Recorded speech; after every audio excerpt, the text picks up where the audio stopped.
c'est notre voisin, quelque part, mais c'est quelqu'un qui vit. Hein. C'est quelqu'un de vivant, le Rhône. Et ça, je crois qu'il ne faut jamais l'oublier. Souvent, il est là, il coule naturellement, mais de temps en temps, il peut avoir des accès de colère et il peut, du jour au lendemain, vouloir reprendre sa place. Les sous-sols, ils étaient pratiquement que pour l'été, par l'époque de beau temps, mais autrement, l'hiver, on habitait à l'étage. Hein. Et toutes les maisons du port, c'était ça. Ils prévoyaient, si vous voulez, un peu une petite crue un hiver. Hein.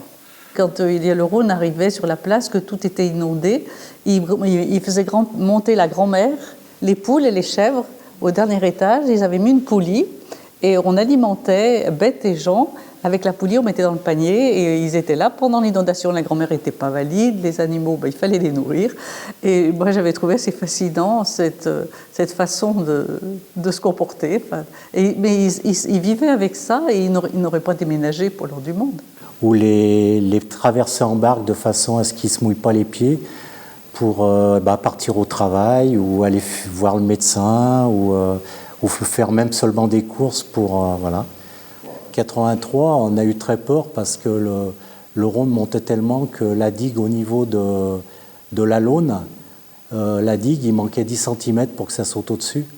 Et là, ça aurait inondé toute la plaine et ça aurait fait des gros dégâts. Nous, on est arrivés sur Condrieu en 2001, en janvier 2001, et on a eu les premières inondations sur la place 2-3 mois après, je crois que c'était en mars.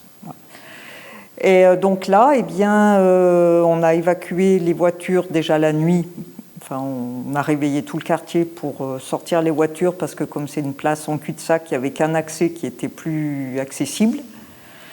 Et donc ce sont les pompiers qui ont dû mettre des moellons et des planches pour qu'on puisse sortir de la place.